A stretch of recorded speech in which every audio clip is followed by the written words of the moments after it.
আসসালামু আলাইকুম প্রিয় দর্শক, অন্য মঞ্চের আলাপচারিতায় আপনাদের সকলকে আমন্ত্রণ জানাচ্ছি। সেনাবাহিনী মাঠে আছে 17 সেপ্টেম্বর 2024 থেকে। নতুন নির্বাচিত সরকারের শপথের পরও 72 দিন পেরিয়ে গেছে, তবু সেনাবাহিনীর বেরাকে ফেরার নাম নেই। কিন্তু জনমনে আছে হাজারো প্রশ্ন। সেনাবাহিনী কি শুধু আইন শৃঙ্খলার প্রয়োজনেই মাঠে পড়ে আছে, নাকি এর পেছনেও আছে এমন কোনো সমঝোতা যা আমরা দেখতে পাচ্ছি না বা বুঝতে পারছি না? আরেকটা গুরুতর প্রশ্ন, ভয়টা কি আসলে আওয়ামী লীগকে? আসসালামু আলাইকুম, স্বাগত লিডস নিউজে। সম্মানিত দর্শক, 2024 সালের 17 সেপ্টেম্বর অন্তর্বর্তী সরকার সশস্ত্র বাহিনীকে ইনএইড টু সিভিল পাওয়ার বা বেসামরিক প্রশাসনকে সহায়তার লক্ষ্যে 60 দিনের জন্য মাঠে নামায়। তাদেরকে দেয়া হয় ম্যাজিস্ট্রেসি পাওয়ার। উদ্দেশ্য ছিল পরিষ্কার: আইন শৃঙ্খলা দ্রুত নিয়ন্ত্রণে আনা, অপতৎপরতা কমানো এবং পুলিশের মনোবল ফিরিয়ে আনা। এরপর দফায় দফায় তাদের ক্ষমতার মেয়াদ বাড়ানো হয়েছে। মাঝখানে সেনাপ্রধান অর্ধেক সদস্য ব্যারাকে ফিরিয়ে নিয়ে গেছেন।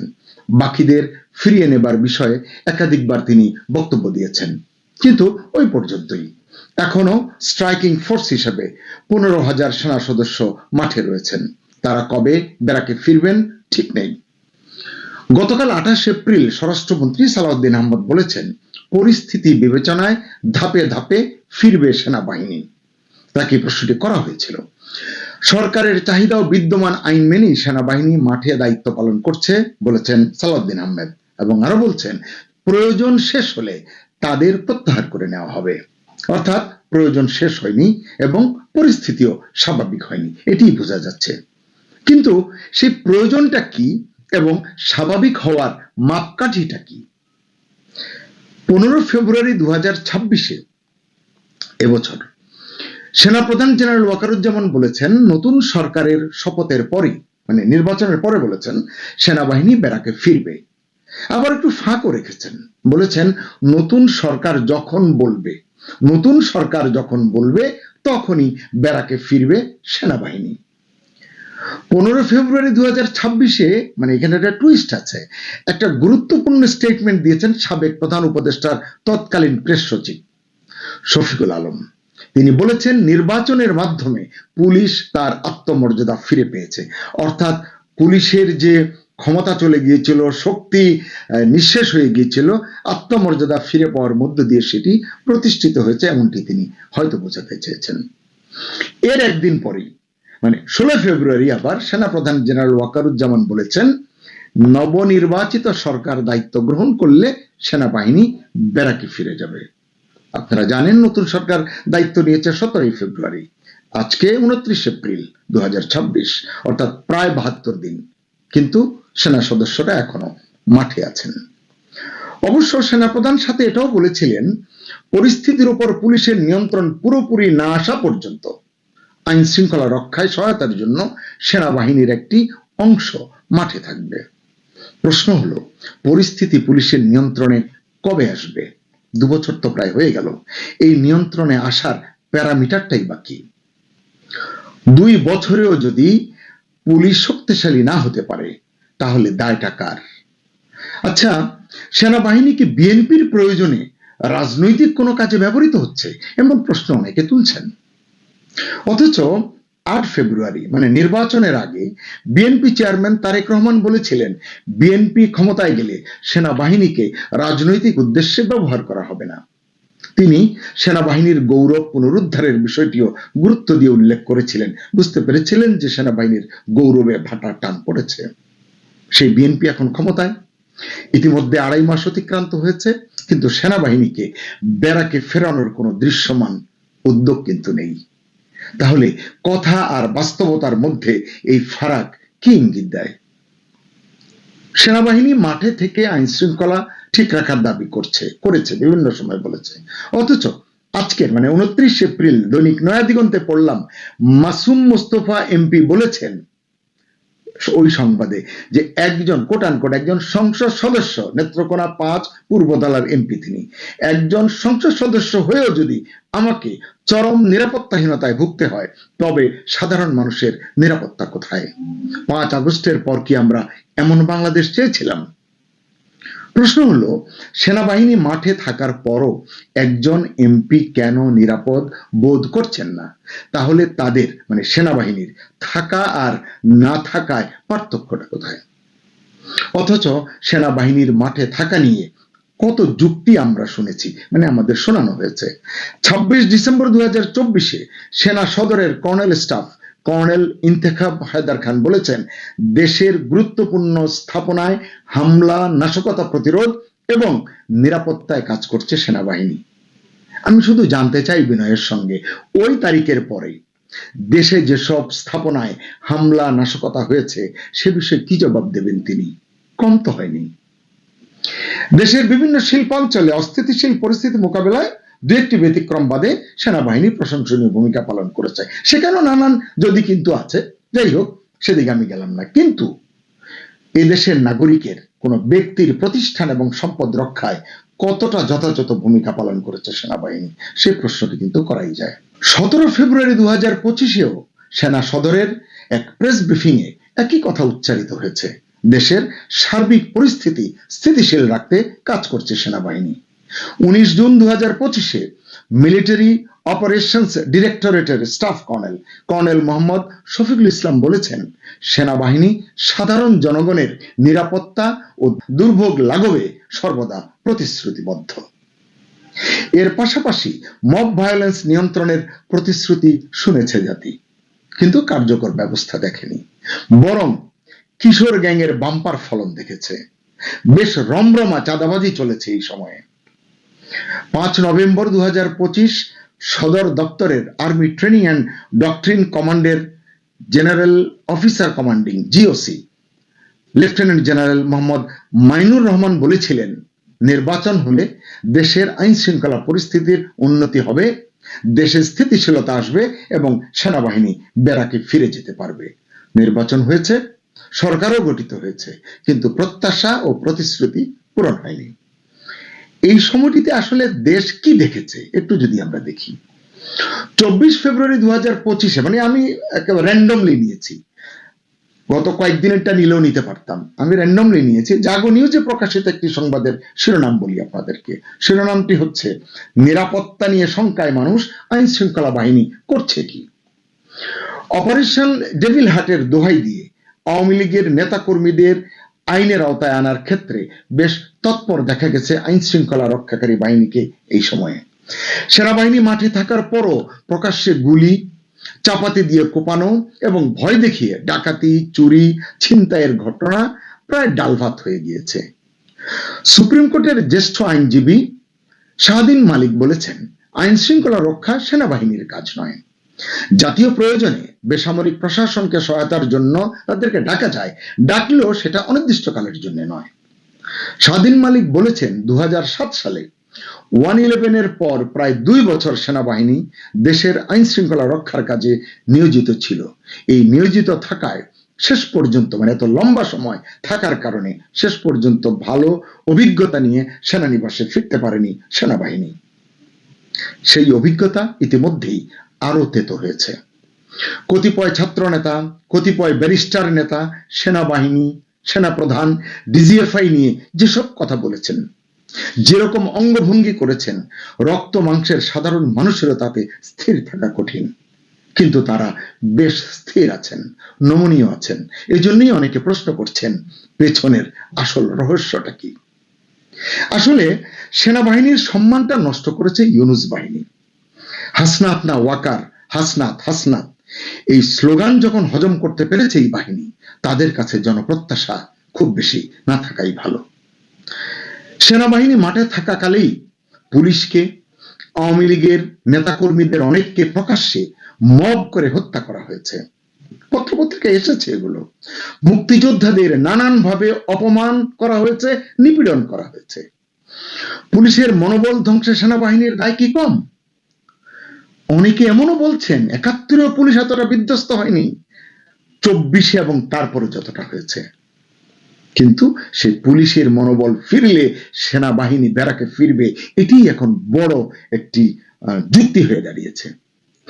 বিশ্লেষকরা শুরুতেই সতর্ক করেছিলেন, নির্বাচন এবং গণতান্ত্রিক প্রক্রিয়ায় উত্তরণে দীর্ঘসূত্রতা হলে, মানে বিলম্ব হলে বেসামরিক সরকারে সেনাবাহিনীর প্রভাব বাড়তে পারে। খুব স্বাভাবিক এটি।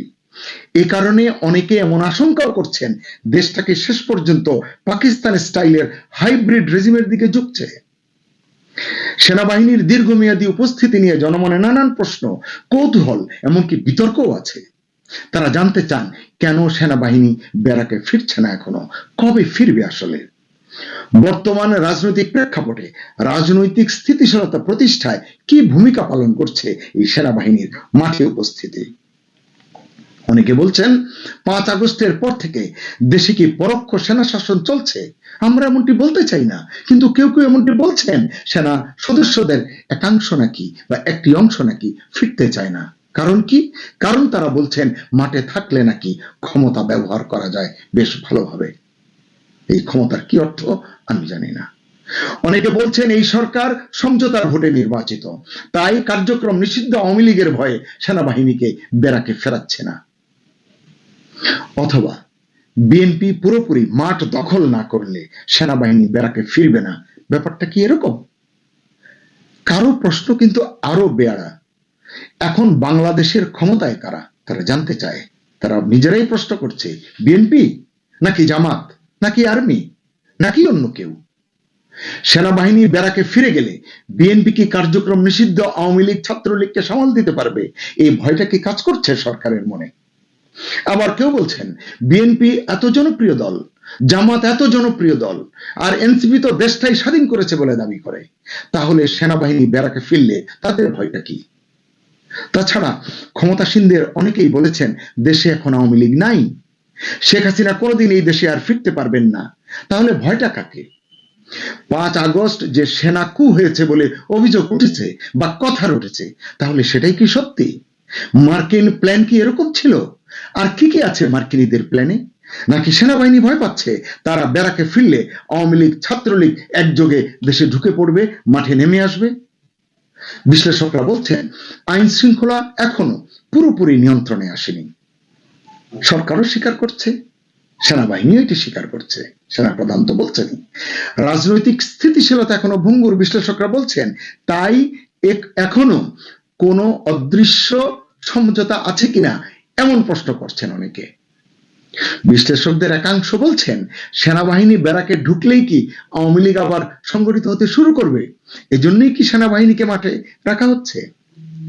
কিন্তু যদি রাখা হয় এতে কিন্তু ঝুঁকি আছে, এতে গণতান্ত্রিক প্রতিষ্ঠান দুর্বল হয়ে যায়, রাজনৈতিক সিদ্ধান্তে অদৃশ্য প্রভাব তৈরি হয় এবং জনগণের আস্থা কমে যায়। এটা শুধু সেনাবাহিনীর জন্য ঝুঁকি নয়, এটা রাজনীতির জন্য ঝুঁকি, সেনাবাহিনীর জন্য ঝুঁকি।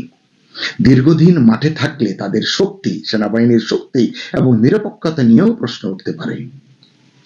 সব মিলিয়ে প্রশ্নটা এখন আর ছোট নয়। সেনাবাহিনী মাঠে আছে, সরকার হয়তো মনে করছে প্রয়োজন আছে, কিন্তু শেষ পর্যন্ত এটা কি শুধু আইন শৃঙ্খলার বিষয়, নাকি এর পেছনে আছে অদৃশ্য কোনো সমঝোতা, নাকি সত্যি সত্যি আওয়ামী লীগের ভয় আছে মনে?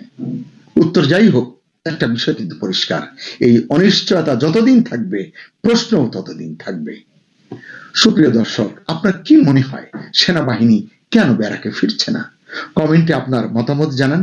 বিএনপি যে আসলে আওয়ামী লীগের শূন্যস্থান, বাংলাদেশে মুক্তিযুদ্ধের পক্ষ শক্তির ভোটটাকে চিরস্থায়ীভাবে তাদের কাছে আনতে চাইছে, যখন তারা আওয়ামী লীগকে রাজনীতিতে নিষিদ্ধ করে রাখতে জামায়াতে ইসলামীকে সঙ্গে নিয়ে ঐকমত্যে পৌঁছেছে এবং জামায়াতে ইসলামীর শক্তিতে বলিয়ান হয়ে আওয়ামী লীগকে বাংলাদেশের রাজনৈতিক ময়দান থেকে দূরে রেখে নিজেরা খেলবার কথা ভাবছে, তখন তারাই ঠিক করছে যে তারা একের পর এক গোল দেবে মুক্তিযুদ্ধ ইস্যুতে। 2024-এর জুলাইয়ে শেখ হাসিনার যেসব অপরাধকে সবচেয়ে বৃহৎ অপরাধ হিসেবে চিহ্নিত করা হয়, গুরুতর অপরাধ হিসেবে চিহ্নিত করা হয়, তার মধ্যে একটি হচ্ছে যে শেখ হাসিনা গণভবনে এক সংবাদ সম্মেলনে বলে বসেছিলেন যে মুক্তিযোদ্ধা কোটা বিসিএস পরীক্ষায় সেটা নিয়ে সবার এত ক্ষোভ কেন, মুক্তিযোদ্ধাদের ওপর ক্ষোভ কেন, মুক্তিযোদ্ধার নাতিপুতিরা চাকরি পাবে না তো কি রাজাকারের নাতিপুতিরা পাবে? মুক্তিযোদ্ধারা যদি ঝড় জল বৃষ্টি কাদামাটি ভেঙে জীবন বাজি রেখে মুক্তিযুদ্ধ না করতেন তাহলে তার বাংলাদেশে কারো বড় বড় চাকরি করতে হতো না, সবাইকে পাকিস্তানিদের বুটের তলায় থাকতে হতো। এমন একটা কথা তখনকার প্রধানমন্ত্রী বলা মাত্র বাংলাদেশে ঢাকা বিশ্ববিদ্যালয়ের ছাত্রছাত্রীরা এমন ক্ষোভে ফেটে পড়েন যে 2024-এর সেই 14ই জুলাইয়ের মন্তব্যের পরপরই ঢাকা বিশ্ববিদ্যালয়ে এমন স্লোগানে মুখর হয়ে মিছিল বেরিয়ে আসে যে তুমি কে আমি কে, রাজাকার রাজাকার, এবং সকলেই বলতে থাকেন যে এই যে রাজাকারের নাতিপুতি বলে শেখ হাসিনা যে এক রকমের হত্যাযজ্ঞ করে দিয়েছেন তরুণদেরকে, এর অপরাধে তার বিচার হওয়া উচিত, এবং সে কারণেই নাকি শেষ পর্যন্ত এই আন্দোলন তাকে নামিয়ে ফেলার আন্দোলনে পরিণত হয়েছে। এবং আপনারা লক্ষ্য করেছেন কিনা জানি না, নভেম্বরে আন্তর্জাতিক অপরাধ ট্রাইব্যুনালে শেখ হাসিনার বিচারের যে রায় হয়েছে সেখানে যে যে অপরাধে তার বিচার হয়েছে তার মধ্যে একটি সুনির্দিষ্ট অপরাধ হচ্ছে যে তিনি তরুণ ছাত্রছাত্রীদেরকে রাজাকারের নাতিপুতি বলে অভিহিত করেছিলেন এবং সে কারণে তার যাবজ্জীবন কারাদণ্ড হয়েছে। এখন শেখ হাসিনা সেই 2024-এর উত্তাল জুলাই আগস্টেও বলেছিলেন তিনি ছাত্রছাত্রীদের উদ্দেশ্যে কিছু বলেন নাই, তিনি শুধু বলেছেন যে বাংলাদেশের মাটিতে মুক্তিযোদ্ধার পরিবারের সদস্যরা চাকরি বাকরি না পেয়ে কি রাজাকারের নাতিপুতিরা পাবে? তো এমন অপমানের সুযোগ্য জবাব শেখ হাসিনাকে দিয়ে দেওয়ার পর, মানে তাকে এই উপলক্ষে যাবজ্জীবন কারাদণ্ড দিয়ে দেওয়ার পরে এখন সংসদে বসে নাহিদ ইসলাম, হাসনাত আব্দুল্লাহদের মুখের ওপর আর জামায়াতে ইসলামীর এত বড় একটা সংসদ সদস্যদের দলের মুখের ওপর, 70 জনের বেশি সংসদ সদস্য আছেন এই 11 দলীয় জোটে, তাদের মুখের ওপর বিএনপির সংসদ সদস্য অ্যাডভোকেট ফজলুর রহমান তাদেরকে রাজাকারের বাচ্চা বলে হুঙ্কার দিয়েছেন। মানে সংবাদ মাধ্যম থেকে সাধারণ মানুষ সবাই বুঝতে পারছেন এই রাজাকারের বাচ্চারা বলে অ্যাডভোকেট ফজলুর রহমান কাদেরকে সম্বোধন করেছেন, এবং তিনি বলেছেন যে সবার মনে রাখতে হবে মুক্তিযোদ্ধা ফজলুর রহমান এখনো বেঁচে আছে এবং বাংলার মাটিতে নাকি যতদিন রয়্যাল বেঙ্গল টাইগার থাকবে ততদিন কোনো রাজাকারের বাচ্চা বাংলাদেশের মাটিতে ক্ষমতায় আসতে পারবে না। মানে সরাসরি জামায়াতে ইসলামীকে লক্ষ্য করে অ্যাডভোকেট ফজলুর রহমান, যিনি 2024-এর 5ই আগস্টের পর সারা বাংলাদেশে মুক্তিযুদ্ধের পক্ষে সোচ্চার ভূমিকা রেখে সুপরিচিত হয়ে উঠেছেন, ব্যাপক ভালোবাসা পেয়েছেন জনগণের, এবং তার বিরুদ্ধে রীতিমতো মব সৃষ্টি করে তার বাড়ির সামনে অশ্লীল হুমকি, অশ্লীল স্লোগানের ঘটনাও ঘটেছিল। কিন্তু হঠাৎ করে বিএনপির সংসদ সদস্য জেগে উঠে এই যে রাজাকারের বাচ্চা বলে হুমকি দিলেন জামায়াতে ইসলামীর সংসদ সদস্যদের উদ্দেশ্যে, জাতীয় নাগরিক পার্টির সংসদ সদস্যদের উদ্দেশ্যে, ঘটনাটা কি?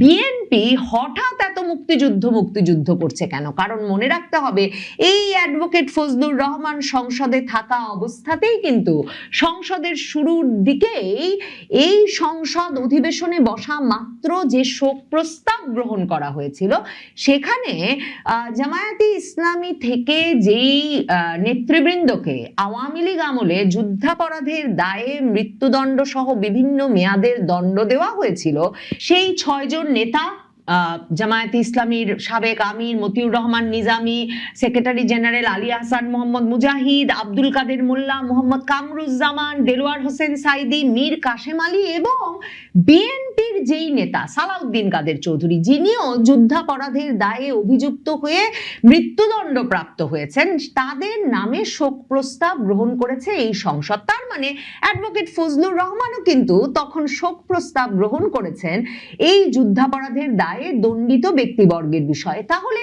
অ্যাডভোকেট ফজলুর রহমানের কাছে কিংবা বিএনপির কাছে আসলে রাজাকার কারা? জামায়াতে ইসলামীর উদ্দেশ্যে এই যে রাজাকারের বাচ্চা বলে হুঙ্কার দিয়ে বিএনপি রাজনৈতিক ফায়দা লুটতে চাইছে বটে, কিংবা বিএনপি আওয়ামী লীগের বিরুদ্ধে সবসময় যে অভিযোগ আনতো যে আওয়ামী লীগ নাকি মুক্তিযুদ্ধের চেতনা নিয়ে ব্যবসা করছে, এখন বিএনপি কি মুক্তিযুদ্ধের চেতনার সেই ব্যবসাটা ধরে রাখতে চাইছে? মানে মুক্তিযুদ্ধের চেতনার পক্ষের যে পয়েন্টগুলো, বিশেষ করে যে ভোটগুলো, সে ভোটগুলো ধরে রাখতে চাইছে। মানে আওয়ামী লীগের মাঠ যখন খালি, তখন অ্যাডভোকেট ফজলুর রহমানের যে উত্থান, তাতে পরিষ্কার যে এই যে কে রাজাকার, কে যুদ্ধাপরাধী, এসব বিষয়গুলো খুব পরিষ্কার করে চিহ্নিত না করেও মুক্তিযুদ্ধ নিয়ে বেশ আবেগী ডায়ালগ দিলে হাততালি পাওয়া যায়, ভোট পাওয়া যায় এবং সারা বাংলাদেশ জুড়ে একটা বিরাট সংখ্যক মানুষের আবেগকে পুঁজি করে বাংলাদেশে ভীষণভাবে একজন ভালোবাসার রাজনৈতিক নেতাও হয়ে ওঠা যায়। এই সুযোগ হেলায় হারাতে চাইছেন না বিএনপির কোনো স্মার্ট নেতাই। বিএনপি পুরো মঞ্চটা সাজিয়ে রাখছে যাতে জামায়াতের সঙ্গে তাদের সবচেয়ে বড় পার্থক্যের জায়গাটাই হয়ে উঠছে মুক্তিযুদ্ধের পক্ষ শক্তি আর মুক্তিযুদ্ধের বিপক্ষ শক্তি। জামায়াতে ইসলামী এখন কি করবে? মানে তাদের চিরকালের মিত্র দল, সেই দলটি এখন কিনা এভাবে তাদেরকে একেবারে মুখের ওপর রাজাকারের বাচ্চা বলে অপমান করছে, অথচ এখন আর তারা কোনো স্লোগানে মুখর করছে না কোনো এলাকা, এবং তেমন করে তাদের প্রতিবাদটাও জমিয়ে উঠতে পারছে না। ব্যারিস্টার আন্দালিব রহমান পার্থ, বিএনপির জোটের একজন গুরুত্বপূর্ণ নেতা, সারা বাংলাদেশে জনপ্রিয় নেতা, তিনি রীতিমতো উর্দু ভাষায় কবিতা বলে জামায়াতে ইসলামীকে টিটকারি মারছেন যে তিনি নাকি সংসদে উর্দু ভাষার বইও দেখছেন জামায়াতে ইসলামীর বিভিন্ন সংসদ সদস্যদের টেবিলে, আর তিনি উর্দু বলছেন যাতে তাদের বুঝতে সুবিধা হয়। এবং তিনি বলছেন যে এই যে বলা হয় যে বিভক্ত করা যাবে না সমাজকে, এটাতে তিনি বিশ্বাস করেন না। বাংলাদেশকে হিন্দু মুসলমান থেকে শুরু করে নানা রকম জাতি ধর্মে বিভক্ত করা যাবে না বটে, কিন্তু এটা ভুলে গেলে চলবে না যে বাংলাদেশের মুক্তিযোদ্ধারা হাওয়ার বিরুদ্ধে যুদ্ধ করে নাই, বাংলাদেশের মানুষ রাজাকারের বিরুদ্ধে যুদ্ধ করেছে। এবং তিনি বলেছেন এই প্রসঙ্গ যখনই উঠবে তখনই আমার ভাইয়েরা বিপদে পড়ে যাবেন। মানে তিনি সরাসরি জামায়াতে ইসলামীকে নির্দিষ্ট করে বলছেন, লক্ষ্য করে বলছেন যে তার ভাইয়েরা বিপদে পড়ে যাবেন যখনই রাজাকার প্রসঙ্গে কথা হবে। বিএনপির তথ্যমন্ত্রী জহিরুদ্দিন স্বপন তিনি দাঁড়িয়ে বলেছেন সংসদে যে গণহত্যার বিষয়ে, 1971 সালের গণহত্যার বিষয়ে যতদিন জামায়াতে ইসলামী একমত না হবে এবং তারা যতদিন একটা যুক্তিসঙ্গত অবস্থান না নেবে, ততদিন জামায়াতে ইসলামীর সঙ্গে কোনোভাবেই এই 1971 বিষয়ে বিভেদের অবসান হবে না। অথচ বাংলাদেশের মুক্তিযুদ্ধে শহীদের সংখ্যা 30 লাখ না 3 লাখ, বাংলাদেশের মুক্তিযুদ্ধে কোনো গণহত্যা সংগঠিত হয়েছে কিনা, নাকি এগুলো আওয়ামী লীগের বানানো বয়ান এবং ভারতের চক্রান্ত, এই সকল বিষয় নিয়ে এত বছর ধরে বিএনপি বাংলাদেশে রাজনীতি করে এসেছে। এমনকি 30 লাখ না 3 লাখ শহীদের সংখ্যা এ নিয়ে মঞ্চে বসে বর্তমান প্রধানমন্ত্রী তারেক রহমান একজনকে ধমকে দিচ্ছেন, সে ভিডিও তো কতদিন আগেও ভাইরাল হয়েছিল। কাজেই বিএনপির এই মুক্তিযুদ্ধ খেলা, মানে সংসদ অধিবেশনের শুরুতে নিজামী, আলী হাসান মোহাম্মদ মুজাহিদ, সালাউদ্দিন কাদের চৌধুরী, মীর কাসেম আলী, দেলোয়ার হোসেন সাইদি, এদের জন্য শোক প্রস্তাব গ্রহণ, আর তারপরে এই রাজাকারের সঙ্গে কিছুতেই এক টেবিলে বসা যায় না, কিংবা রাজাকার কোনোদিন বাংলাদেশের ক্ষমতায় আসতে পারবে না, এসব ঘোষণা, কিংবা মুক্তিযুদ্ধ বিষয়ে কিছুতেই জামায়াতে ইসলামীর সঙ্গে আপোষ হতে পারে না, এ ধরনের হুঙ্কার সত্যি বেশ চমকপ্রদ বটে এবং বেশ এন্টারটেইনিং। কারণ রাজনৈতিকভাবে এই ঘটনা প্রবাহ কোন দিকে যায়? বিএনপি যে আসলে আওয়ামী লীগের শূন্যস্থান, বাংলাদেশে মুক্তিযুদ্ধের পক্ষ শক্তির ভোটটাকে চিরস্থায়ীভাবে তাদের কাছে আনতে চাইছে, যখন তারা আওয়ামী লীগকে রাজনীতিতে নিষিদ্ধ করে রাখতে জামায়াতে ইসলামীকে সঙ্গে নিয়ে ঐকমত্যে পৌঁছেছে এবং জামায়াতে ইসলামীর শক্তিতে বলিয়ান হয়ে আওয়ামী লীগকে বাংলাদেশের রাজনৈতিক ময়দান থেকে দূরে রেখে নিজেরা খেলবার কথা ভাবছে, তখন তারাই ঠিক করছে যে তারা একের পর এক গোল দেবে মুক্তিযুদ্ধ ইস্যুতে। এটিএম আজহারুল ইসলাম, যিনি কিনা যুদ্ধাপরাধের দায়ে দণ্ডপ্রাপ্ত হয়ে কারাগারে মৃত্যুদণ্ড পেয়ে অপেক্ষা করছিলেন মৃত্যুদণ্ডের রায় কার্যকর হওয়ার, যিনি কিনা 2024-এর 5ই আগস্টের পর আদালতে নির্দোষ বিবেচিত হয়ে বেরিয়ে এসেছেন, সংসদ নির্বাচন করেছেন, এখন সংসদ সদস্য হিসেবে সংসদে এসেছেন এবং প্রশ্ন তুলেছেন বিএনপি 1978 সালে জন্ম নেওয়া একটা দল, তাকে মুক্তিযুদ্ধের দল বলে কি করে? মানে ওই দলে যেমন মুক্তিযোদ্ধা আছেন, জামায়াতে ইসলামীতেও আছেন, কাজেই মানে বিএনপি কেন জামায়াতে ইসলামীর চেয়ে বেটার হবে বা বিশেষভাবে মুক্তিযুদ্ধকে ওন করার স্বীকৃতি পাবে, সেই প্রশ্ন তুলে বসেছেন এটিএম আজহারুল ইসলাম। কিন্তু বিএনপি প্রশ্ন তোলে নাই যে এটিএম আজহারুল ইসলাম কি করে যুদ্ধাপরাধের দায়ে দণ্ডপ্রাপ্ত হওয়ার পর নির্দোষ প্রমাণিত হয়ে রাজনৈতিক পালাবদলে আবারও রীতিমতো সংসদ সদস্য নির্বাচিত হয়ে সংসদে এসে পড়েছেন। কারণ এটিএম আজহার আগেই বলে রেখেছিলেন, এর আগেই একদিন সংসদে মনে করিয়েছেন যে যদি জুলাই না হতো তাহলে তিনি যেমন মৃত্যুদণ্ড এড়িয়ে সংসদে আসতে পারতেন না, তারেক রহমানও লন্ডন থেকে বেরিয়ে ঢাকায় এসে প্রধানমন্ত্রী হতে পারতেন না। কাজেই এই পরিস্থিতিতে বিএনপি যে তুরুপের তাসটা রেখে দিয়েছে, সবচেয়ে কার্যকর সেই তুরুপের তাসটা আবারও মনে করিয়েছে বিএনপির আইনমন্ত্রী আসাদুজ্জামান। আসাদুজ্জামান মনে করিয়েছেন সম্প্রতি যে জামুকা আইন পাশ হয়েছে সংসদে, সেখানে এই বিষয়ে সিদ্ধান্ত হয়ে গেছে যে মুক্তিযুদ্ধের বিরোধী কারা ছিল সেটা প্রতিষ্ঠিত হয়ে গেছে। কারণ সেই আইনে সুস্পষ্টভাবে বলা হয়েছে যে পাকিস্তানি বাহিনীর দেশীয় সহযোগী হিসেবে মুসলিম লীগ, জামায়াতে ইসলামী এবং নেজামি ইসলাম পার্টির মতো দলগুলোর বিরুদ্ধে মুক্তিযুদ্ধ সংগঠিত হয়েছিল। এবং আসাদুজ্জামান মনে করিয়েছেন যে ওই জামুকা বিলটি যখন পাশ হয়েছে তখন কি বিস্ময়কর, জামায়াতে ইসলামীর সহযোগী এই জাতীয় নাগরিক পার্টির তরুণ সাংসদেরা তখন রীতিমতো স্পিকারকে লিখে জানিয়েছেন যে তারা এই আইনকে সমর্থন দিচ্ছেন। এমনকি জামায়াতে ইসলামীর আমির দাঁড়িয়ে আল্লাহর কাছে বিচার দিয়ে যদিও বা বলেছিলেন যে একমাত্র আল্লাহই বলতে পারেন যে 1971 সালে কার ভূমিকা কি ছিল, কিন্তু জামায়াতে ইসলামীর সংসদ সদস্যরা পর্যন্ত কার্যত আইনমন্ত্রীর ভাষায় ওই আইনের কোনো বিরোধিতা করে নাই। কারণ যখন কণ্ঠভোট হয়েছে তখন জামায়াতে ইসলামীর সংসদ সদস্যরাও এর বিরুদ্ধে ভোট দেয় নাই।